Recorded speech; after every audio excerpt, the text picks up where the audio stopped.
Hello, നമ്മുടെ പുതിയൊരു വീഡിയോയിലേക്ക് എല്ലാവർക്കും സ്വാഗതമേ.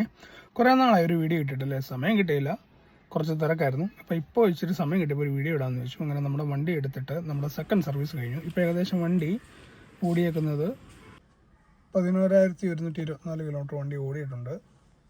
നമ്മൾ സെക്കൻഡ് സർവീസ് ചെയ്തത് 9,767 കിലോമീറ്ററാണ് സെക്കൻഡ് സർവീസ് ചെയ്തത്. എനിക്ക് മൊത്തം കൂടെ അയക്കുന്ന കോസ്റ്റ് എത്രയാണെന്ന് വെച്ചാൽ മൊത്തം കൂടെ 6,692 രൂപ ആയിട്ടുണ്ട്. ഞാൻ ബില്ല് കാണിച്ചു തരാം. ടോട്ടലായിട്ട് എനിക്ക് 6,692 രൂപ ആയിട്ടുണ്ട്. ക്രെറ്റയെ സംബന്ധിച്ച് ഈ 6,692 രൂപ അത്ര വലിയൊരു എമൗണ്ട് ആണെന്ന് എനിക്ക് തോന്നുന്നില്ല. ഒരു സാധാരണക്കാരനെ കൊണ്ട് താങ്ങാവുന്ന ഒരു എമൗണ്ട് ആണെന്നാണ് എൻ്റെ വിശ്വാസം. പക്ഷേ വേറൊരു കാര്യമുണ്ട്, അതാണ് ഞാൻ നിങ്ങളോട് ഷെയർ ചെയ്യാൻ വന്നത്. അതായത് ഞാൻ ഇതിനു മുമ്പ് യൂസ് ചെയ്തൊരു ചെറിയൊരു വണ്ടിയായിരുന്നു. എൻ്റെ വണ്ടി ഇയോണായിരുന്നു. അതിനുശേഷമാണ് ഞാൻ ക്രെറ്റയിലോട്ട് മാറിയത്. അപ്പം ഞാൻ ഇതിൽ നിന്ന് പ്രതീക്ഷിച്ച കുറേ കാര്യങ്ങളുണ്ടായിരുന്നു. ഇപ്പം സെക്കൻഡ് സർവീസ് കഴിഞ്ഞ സമയത്ത് ആയതുകൊണ്ട് തന്നെ എനിക്കതിനിപ്പോൾ നിങ്ങളോട് ഷെയർ ചെയ്യാമെന്ന് വെച്ചു. അതായത് നിങ്ങൾ ഒരു മൈലേജ് ഉള്ള വണ്ടിയാണ് യൂസ് ചെയ്യുന്നുണ്ടെങ്കിൽ ഈ വണ്ടി ഒരു എടുക്കല്ലേ. കാരണം ഇത് പെട്രോളാണ്. എനിക്കിതിന് എൻ്റെ അകത്തുനിന്ന് കിട്ടുന്ന മൈലേജ് എന്ന് പറയുന്നത് ഞാൻ നിങ്ങളെ കാണിച്ചു തരാം. ആവറേജ് എത്ര എന്നുള്ളത്, ഇതിൻ്റെ അകത്ത് കിട്ടുന്ന ആവറേജ് മൈലേജ് എത്ര എന്നുള്ളത് ഞാൻ കാണിക്കാമേ. അതായത് എനിക്ക് കിട്ടുന്ന ആവറേജ് മൈലേജ് എത്ര എന്നുള്ളത്, ഒരു മിനിറ്റ്, 11.4 എനിക്ക് കിട്ടുന്ന ആവറേജ് മൈലേജ്.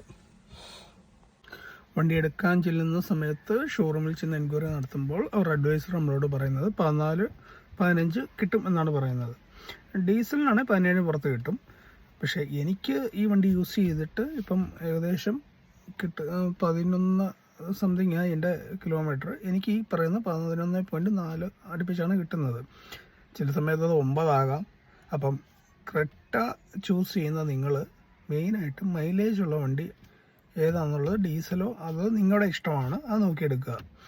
ഇപ്പം ഇത്രയും വില കൊടുത്തൊരു വണ്ടി മേടിക്കുമ്പം ഈ പറയുന്ന മൈലേജ് കിട്ടിയില്ലെങ്കിൽ അതിൻ്റേതായിട്ടുള്ള ബുദ്ധിമുട്ട് നല്ല രീതിയിലുണ്ട്. ഇപ്പം ഞാനത് അനുഭവിക്കുന്നുണ്ട്. പിന്നെ വണ്ടിയെ പറ്റി പറയുവാണെങ്കിൽ വണ്ടി നല്ല അടിപൊളി വണ്ടിയാണ്, നല്ല യാത്രാസുഖമുണ്ട്. അതുപോലെ വണ്ടി നമുക്ക് ഒരു നമ്മുടെ കയ്യിൽ ഒതുങ്ങുന്നൊരു വണ്ടി തന്നെയാണ്. വലിയ വലിപ്പം ഫീൽ ചെയ്യുമെന്നുണ്ടെങ്കിലും പക്ഷേ വണ്ടി നമുക്ക് എവിടെ വേണമെങ്കിലും എടുത്തുകൊണ്ട് പോകാം. അങ്ങനെയുള്ള ഒത്തിരി ഗുണങ്ങളുണ്ട്, ഒത്തിരി ഫീച്ചേഴ്സ് ഉണ്ട്. ഞാൻ ടോപ്പ് മോഡലാണ് എടുത്തേക്കുന്നത്. അപ്പം അത് ഓരോരുത്തരുടെ ഇഷ്ടമാണ് ഇത് മോഡൽ എടുക്കുക എന്നുള്ളത്.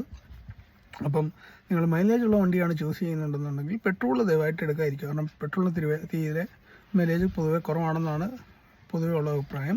പക്ഷെ എനിക്കൊന്നും അറിയാതായിപ്പോയി. കാരണം ഞാൻ ക്രെറ്റ എൻ്റെ ചെറുപ്പത്തിൽ തൊട്ട് ഈ ക്രെറ്റ കണ്ട് വേറൊരു വണ്ടിയെ പറ്റിയും തിരക്കാൻ പോയില്ല. അതെൻ്റെ തെറ്റാണ്.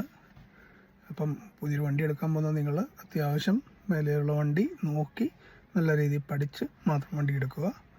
അപ്പം എൻ്റെ ഈ ഒരു അനുഭവം നിങ്ങളോട് പറയണമെന്ന് തോന്നി. അപ്പം വീഡിയോ ഇഷ്ടപ്പെടുവാണെങ്കിൽ ലൈക്ക് ചെയ്യണം, ഷെയർ ചെയ്യണം, സബ്സ്ക്രൈബ് ചെയ്യണം. പുതിയൊരു വീഡിയോ ആയിട്ട് നമുക്ക് അടുത്ത് കാണാം. Okay, thank you.